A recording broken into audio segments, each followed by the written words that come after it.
Hey everybody, welcome back to Video Game. So taking out a fun and bonus episode for you guys this evening as we're going over the Xbox 360 Hypervisor exploit one more time, showcasing some games that you can play because of being able to run the unsigned code. In the first video we went over the technicalities of exactly what this does, so if you're not quite sure, I will leave a link in the description below, but today's all about talking about just how well this preserves the Xbox 360 experience and where I expect it to go moving forward. Before we get too far involved though, do me a huge favor, go down below, hit like and subscribe and ring that notification bell, definitely helps us out. And if you feel so inclined and want to support the channel, got a Patreon link down below as well. But every game in this video has been captured via mass storage devices after the actual bad update exploit has been applied. That means you can run unsigned code, homebrew, and anything else you want. But do be aware that every single game in this video I have in my collection or Andy D has in his. Because that is the thing about this. It's going to let you run basically whatever you want. It's going to be a great asset for preservation now that the Xbox 360 marketplace has been shut down and is no longer active. And that really is the thing about video game preservation. If you buy the disc, for the most part you're going to be able to play the game, but at some point in time the update service will probably end up being offline. But as far as purchasing games that are basically locked to the Xbox 360 online marketplace, once that store shuts down, those games are gone unless you already own them. So it basically makes them quote unquote lost media. So stuff like this definitely is going to help that in the future.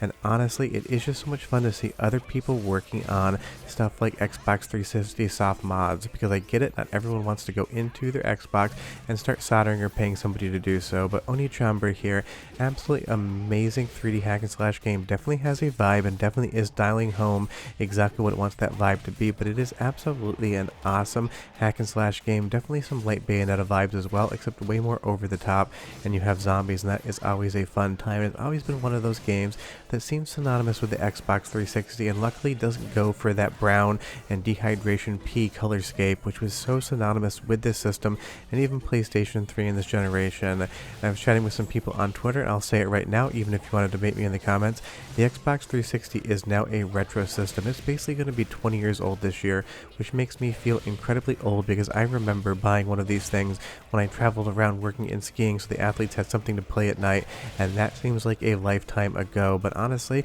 Onichamber here running on the bad update exploit, 100% doing exactly what it would do on an unmodified Xbox 360, and that's because it's running the exact same code, just in a different way.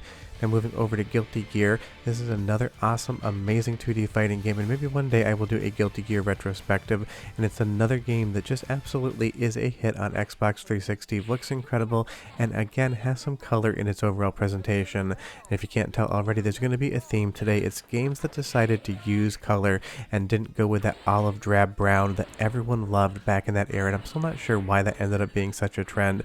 It didn't look good then, it doesn't look good now, and I've noticed a couple modern games are going back to it, which definitely bums me out. I want as many colors as I can possibly get all at once for all times. Now another reason I'm doing a follow-up video to this is just to spend a little bit more time talking about what bad update does, what it doesn't do, and what it will probably do moving forward once the community gets its hands on it, because I had a lot of comments that were basically asking whether or not you can play games using it, and maybe I didn't do as good of a job as I could have explaining on the first video. Maybe the overall concept is just a little bit harder to grasp than others, but yes, once you use the bad update exploit, you're going to be able to run whatever you want via your Xbox 360.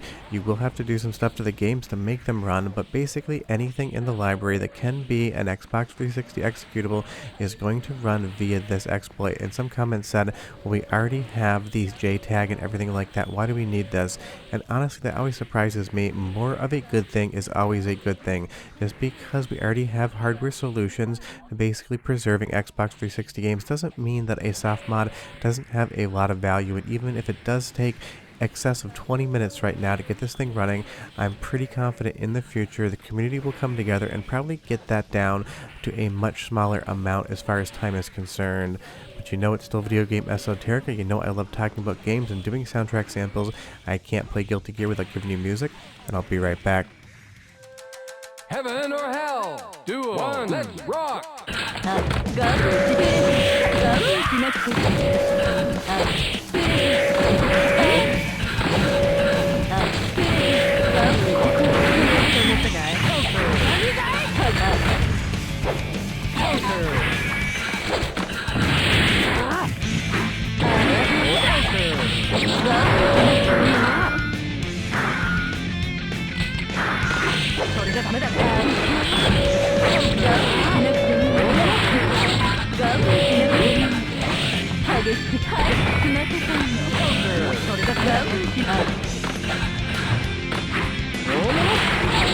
Now, one reason I gave you a soundtrack sample is just because the music in Guilty Gear is that good, but the other reason is, again, I had questions as to how the games are performing via this exploit, and I think there was maybe that concept out there that it's something akin to trying to emulate things, and that was kind of surprising to me. But again, this is native code running on a native Xbox.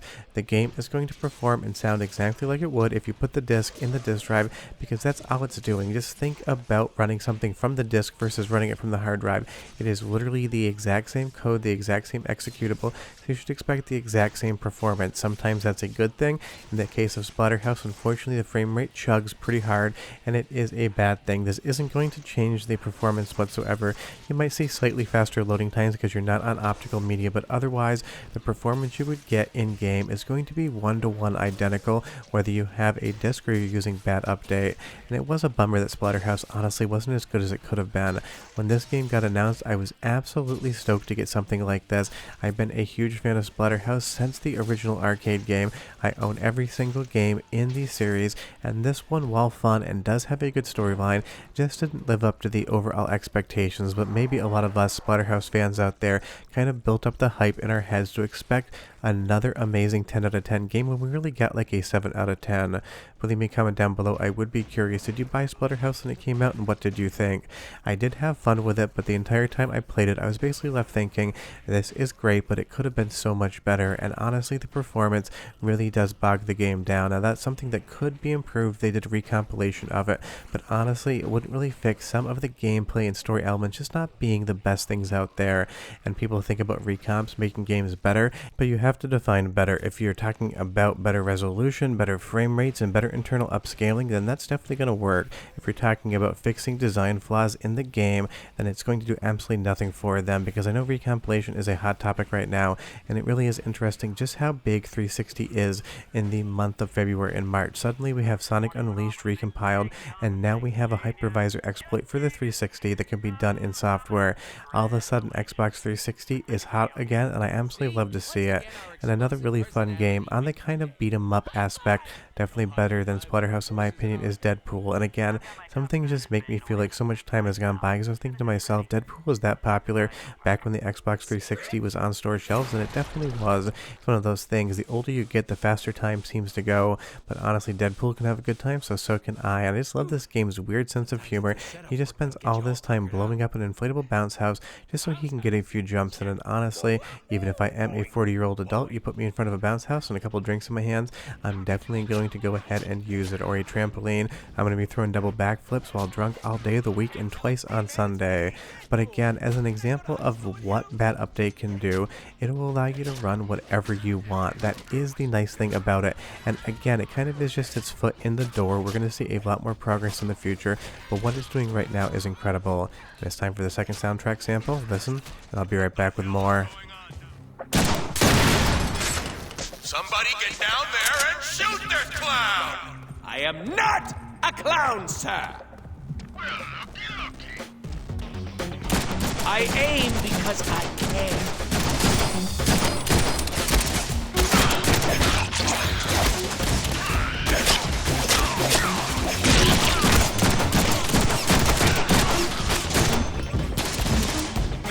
I can't teleport yet. Try again! Now these should come in handy. Nope, try again.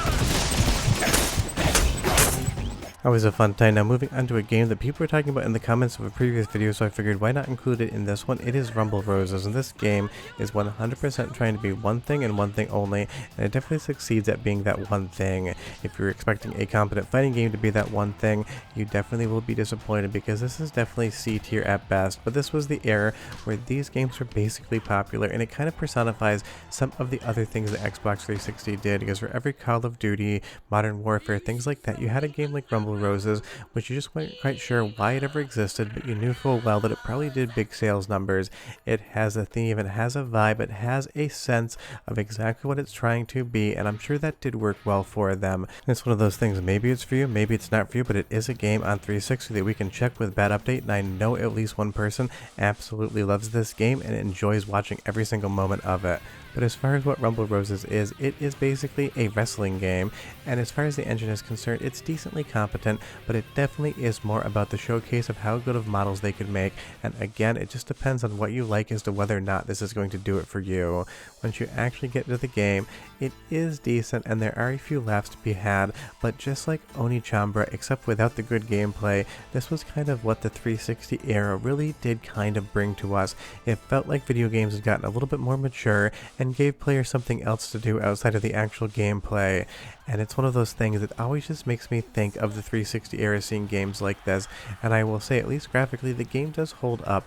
You basically saw the HD evolution come to life, and you had so many more pixels to peep, for lack of a better term, and even today, I would say that the models still look relatively good. It might not be, obviously, to the level of current modern graphics, but it does still hold up, and that's the fun thing about the 360. Right now, games are still cheap, so you can really save your money to buy other things like gigantic bouncy castles to use at your heart's content. But hey, there really is something for everyone on Xbox 360, so you can kind of pick and choose what you want. Again, something like badupdate is going to allow you to basically check out a lot of different games, because Xbox 360 emulation, while impressive in its own right, definitely isn't 100% of the way there. There's going to be as many games that you can't play as you can play, and honestly, I know a lot of Xbox 360 DVD drives love to break, so it's one of those things. Sometimes you really have to work at it extra hard to get things to run. You just have to beat it and beat it and beat it until you're absolutely exhausted.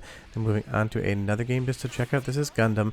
Definitely not the most exciting game, but one that people asked me strangely in the comments whether or not it worked on the update, so there must be at least a few Gundam fans out there that were curious, and again, I can't stress enough, if you do this bad update correctly, anything will run. There is no compatibility, it is just native code on native hardware, so just to clear that up again, this isn't something like emulation where you have to wonder if the game works.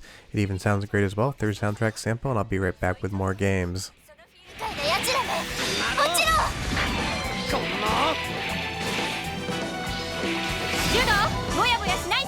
わかってますって。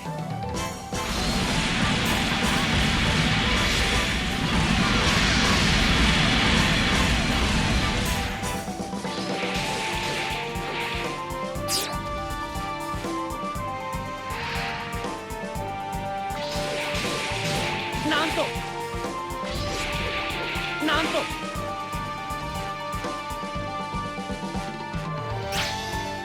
Work sounds good, everything is good to go. Now taking a look at Scott Pilgrim vs. the World, this is one that I showcased just maybe 30 seconds of in the initial video, and one again that I absolutely love on the Xbox 360, and even though it's been re-released, this is where it's got its life started, and it's one of those games that absolutely is an awesome beat 'em up.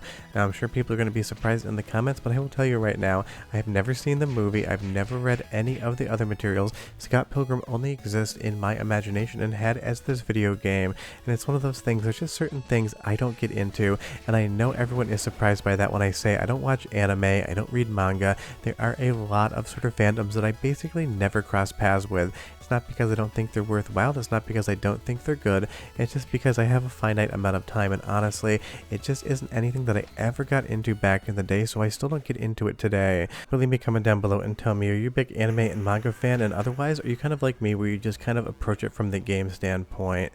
Now, as far as bad update goes, again, I did read a lot of the comments, so people were wondering how difficult it is to set up. I would say, as far as my opinion, it really isn't that bad whatsoever. If you can format a USB stick to FAT32 and put some files on it and rename a few, then you are off to the races, good to go.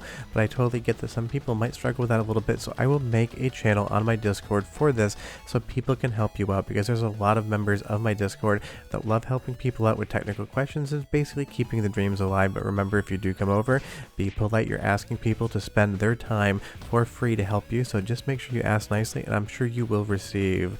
But as far again as bad update is concerned, right now I understand it is is a slow process, but remember, this is basically just a proof of concept. It just happens to be that that proof of concept absolutely unlocks everything you could possibly want to do with an Xbox 360. And even the developer talked about he expects other people in the community to take the basis of this work and start wrapping up the bad update with other useful features and software, so it will be more robust in the future, because right now you're just going to use it to load up a dashboard and load up games, and it is going to take a decent amount of time for that exploit to actually adhere to itself. So if you want to play something like Marvel Ultimate Alliance and you want to do it with that update, you're going to have to spend 20-40 minutes before you actually get everything applied, and then you can actually start loading your games. Maybe you just want to do the old NES trick where you didn't have save states, couldn't save your game, and you just wanted to continue, so you left the damn thing on overnight. But I don't know that I would do that with an Xbox 360, especially one of the original revisions that left the red ring of death, because it gets hot and sweaty, just like Deadpool here looking at Spider-Man getting ready to fight. And honestly, I just want to have a little bit more fun with that Deadpool clip, but it is the last time I'll show it in the video, because even I have some decent restraint. But as we move into another game, Ultimate Alliance here, you can just see that this is just the Xbox 360 game. That's what I really want to reiterate, and I understand that when we talk about stuff like hypervisor exploits and different things like race conditions, to most people those don't mean anything whatsoever, and that is not a judgment. To most people it shouldn't mean anything whatsoever. You have to go pretty deep down the rabbit hole to understand what's happening when we talk about these things technically. But that's why I'm here, to basically give you a plain language version of a technical explanation. Now, Bad Update is looking for a rare race condition. It is just basically a window in how the processor processes different things simultaneously, and sometimes in very specialized circumstances there can be a window in which the exploit, the payload in of itself, can be injected, and that's how it works. It's kind of like me putting music in where you don't expect it, and this is your fourth soundtrack sample. Goes for 35 seconds. I'll be right back with a little bit more technical explanation.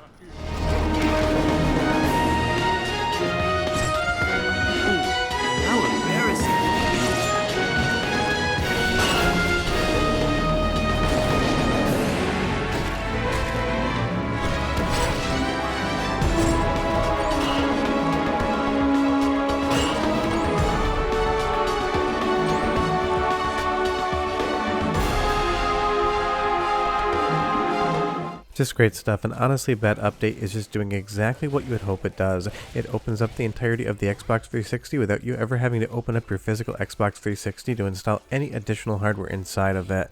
And it's just one of those things. I love seeing updates like this, and when Bad Update gets better and gets faster, I'll definitely do a video. But we are done. Hope you enjoyed. If you have any questions, leave them down below, and I'll see you guys next time. Bye-bye.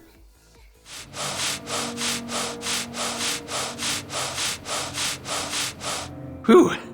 Sometimes it's the setup work that'll get you all tuckered out.